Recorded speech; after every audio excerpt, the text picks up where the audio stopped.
তুমি যদি ভাবো তোমারে আমি এত সহজে ছাইড়া দিমু তাহলে তুমি ভুল। আমি তোমারে এত সহজে ছাড়তাছি না, আমি তোমারে এখান থেকে সহজে যাইতে দিব না। এরপর জ্যোতি তাকে মারার চেষ্টা করতে গেলে রাধিকাও এখান থেকে কোনোভাবে পালানোর চেষ্টা করে, আর সেটা দেখে জ্যোতি বলে, শালি তুই আমার কাছ থেকে ভাগবি? অনেক ফ্রি টাকায় খাওয়ার শখ, আবার কলেজের মানুষদেরকে বোকা বানাইতেছে। তোর তো আজকে খবর আছে। রাধিকা, তুমি কই ছিলা? তোমাকে আমি কালকে থেকে খুঁজতেছি, তুমি আমার ফোন কেন ধরতেছিলা না? আয় হায়, তোমার কি হইছে? তোমার মুখের মধ্যে দাগ কিভাবে হইলো? গতকাল রাধিকার প্রিমিসের সাথে দেখা করার কথা ছিল, কিন্তু রাধিকা প্রিমিসের সাথে দেখা করেনি।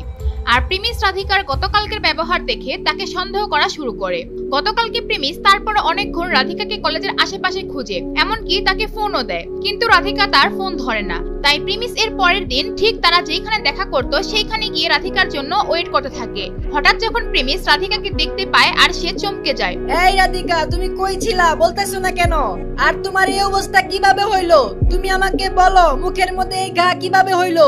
না, কিছু হয় নাই, এমনি একটু ব্যথা পাইছিলাম। আর তুমি এখানে কি করতেছো? প্রিমিস রাধিকার মুখে ঘায়ের দাগ দেখে একদম অবাক হয়ে যায়। তারপর প্রিমিস রাধিকাকে জিজ্ঞেস করে তাকে এমনটা কে করেছে, কিন্তু রাধিকা কিছু বলতে চায় না। আর প্রিমিস রাধিকার ঘা দেখে একেবারে রেগে যায়।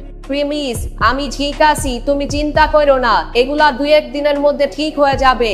রাধিকা এই কথা বলে আর কিছুই বলতে পারে না, কিন্তু প্রিমিস তার এই অবস্থা দেখে বুঝতে পারছিল আসলে কে এই কাজটা করতে পারে। এরপর প্রিমিস রাধিকাকে বলে, এইটা ওই তিনজনের কাজ নাকি যে তোমার ওই দিন রেস্টুরেন্টের মধ্যে অসম্মান করছিল? বলো আমাকে, ওর নাম কি? আরে প্রিমিস, তুমিও না, বাদ দাও এগুলা। আচ্ছা বলতেছি, ওর নাম হচ্ছে জ্যোতি। রাধিকা অনেক না বলার চেষ্টা করছিল যাতে প্রিমিস কোনো ঝামেলায় না পড়ে, কিন্তু প্রিমিসের রাগ দেখে রাধিকা ভয় পেয়ে যায়। আমি এখনই গিয়ে ওদেরকে ধরে নিয়ে আসতেছি, তুমি এখানে দাঁড়াও শুধু। প্রিমিস অনেক রেগে যায়। ওই মেয়েগুলোর কথা শুনে তার মাথা গরম হয়ে যায়। যখনই প্রিমিস ওইখান থেকে যেতে চায় রাধিকা তাকে বলে, প্রিমিস তুমি যাও না, ওরা এত সাধারণ মানুষ না তুমি যতটা ভাবতেছ। ওদের অনেক পাওয়ার আছে কলেজে, ওরা গ্যাং নিয়ে চলে। আমরা যদি ওদের সাথে লাগতে যাই পরে আমাদের আরো লস হবে। তুমি শান্ত হও প্রিমিস। এর মানে কি ওদের যা মন চায় তাই করতে দিমু? ওরা তোমার সাথে খারাপ ব্যবহার করবে, তোমার গায়ে হাত দিবে, সেটা আমি সহ্য করব? প্রিমিস, আমি যেটা বলতেছি এটা তোমার ভালোর জন্যই বলতেছি। আমি আজকের পর থেকে ওদের কাছ থেকে দূরেই থাকবো, তুমি কোনো চিন্তা করো না। আর আমি ওদের সামনে আর যাবই না। আচ্ছা ঠিক আছে, কিন্তু এইবার কোনো ঝামেলা হইলে আমি কিন্তু ঝামেলা করব, বলে দিলাম। প্রিমিসের রাগের চেয়ে রাধিকা সেফটির কথা বেশি চিন্তা করছে। আর প্রিমিস এটাও দেখছিল যে সে তার সেফটির কথা চিন্তা করার সাথে সাথে প্রিমিসের কথাও চিন্তা করছিল। আচ্ছা ঠিক আছে, চলো আমার সাথে, আমরা এখন হসপিটালে যাব, তুমি আমার সাথে চলো। এরপর রাধিকা হাসতে হাসতে প্রিমিসের কাছে তার হাত দিয়ে দেয় হসপিটালে যাওয়ার জন্য, কিন্তু যখনই প্রিমিস তাকে নিয়ে যেতে নেয় তখনই রাধিকা তাকে বলে, প্রিমিস, হসপিটালে যাওয়া তো অনেক খরচ পড়ে যাবে না? আমার কাছে তো এত টাকাও নাই। তোমাকে টাকা দেওয়ার কথা কে বলছে? তুমি চুপচাপ থাকো, আর একটা কথাও বলবা না। তুমি আমার সাথে চলো, আর কোনো কথাই চলবে না তোমার। এরপর প্রিমিস রাধিকাকে হসপিটালে নিয়ে যায়, আর সেখানে গিয়ে তাকে ডাক্তার দেখায়, আর ডাক্তার তাকে চিকিৎসা করে কিছু ঔষধ দেয়। তারপর প্রিমিস সেখানে যা টাকা লাগে সেই টাকা দেয়, আর সেখান থেকে তারা চলে আসে। Premise, thank you so much.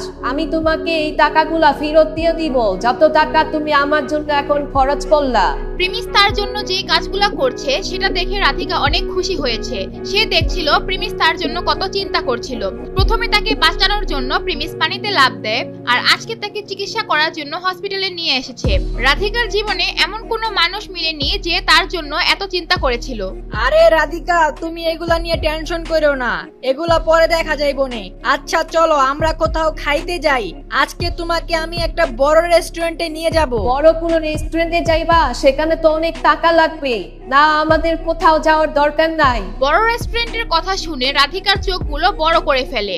Say already প্রিমিসের অনেক টাকা নষ্ট করে ফেলেছে, তাই সে আর তার টাকা খরচ করাতে চায় না। আমার মনে হচ্ছে আমাদের বড় রেস্টুরেন্টে খাবার না খাইয়া আমাদের কলেজের ক্যান্টিনে গিয়ে খাওয়া উচিত।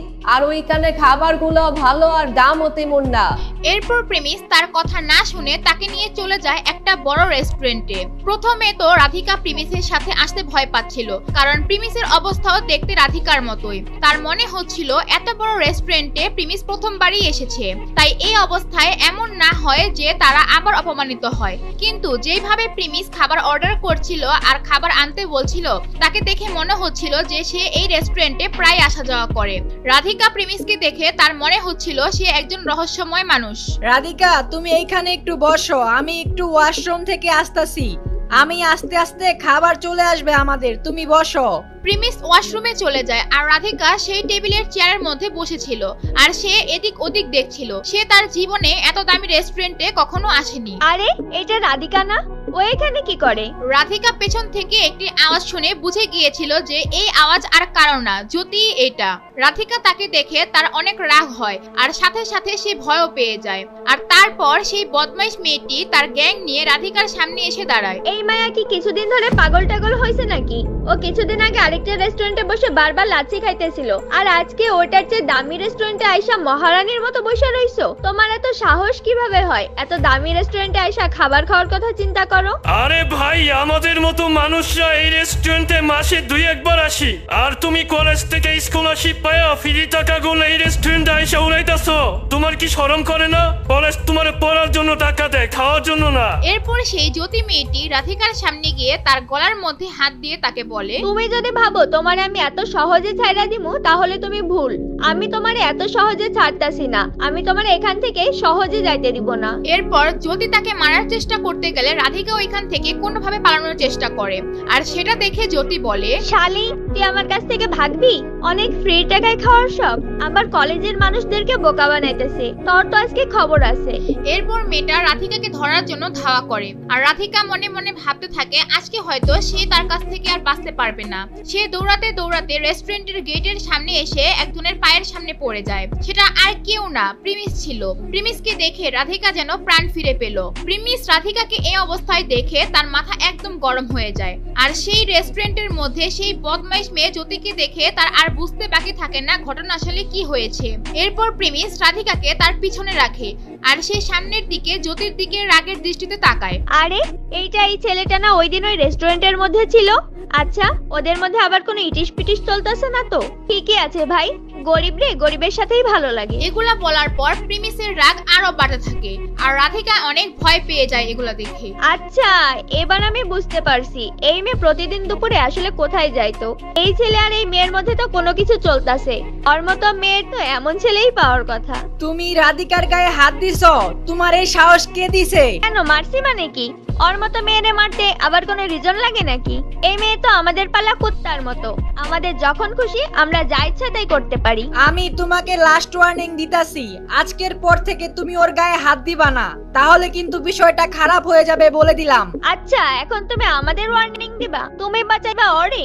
ওই জায়গায় দাঁড়ায় দাঁড়ায় কথা বলছ কেন? সাহস থাকলে এই জায়গায় এসে হাত লাগায় দেখা। এগুলা শুনে প্রেমিসের আরো রাগ বেড়ে যায়। রাগে সে তার হাতের আঙ্গুল মুট করে ফেলে, আর এইদিকে রাধিকা তো ভয়ে পেয়ে যাচ্ছিল। সে ভাবছে প্রেমিস আবার নতুন কোনো ঝামেলায় পড়বে না তো। আর এইদিকে প্রেমিস যখন জ্যোতির দিকে তেড়ে যেতে নেয়, দূর থেকে একজন ছেলে ডাক দিয়ে বলে, এই বেটা থাম, আমরা আইসা নই, তারপর দেখি তোর কত পাওয়ার। প্রেমিস বুঝতে পারছিল এই মেয়ে এই ছেলেগুলোর পাওয়ারেই কথা বলছিল। এখন কি হবে? প্রেমিস আর রাধিকা কি ওদের কাছ থেকে বাঁচতে পারবে? প্রেমিস কি ওদের কাছে হার মেনে নিবে, নাকি প্রেমিস তার পাওয়ার ব্যবহার করে ওদেরকে শায়েস্তা করবে? আপনাদের কাছে কি মনে হয় কমেন্ট করে জানান। আর এর পরের পার্টে কি হবে সেটা সবার আগে দেখতে চাইলে দিবস গেমিং এর ইউটিউব চ্যানেলটি সাবস্ক্রাইব করে নোটিফিকেশন বাটন বাজিয়ে রাখেন। আর যারা ফেসবুক থেকে দেখছেন তারা পেজটি ফলো করে ভিডিওটি শেয়ার করে দিন।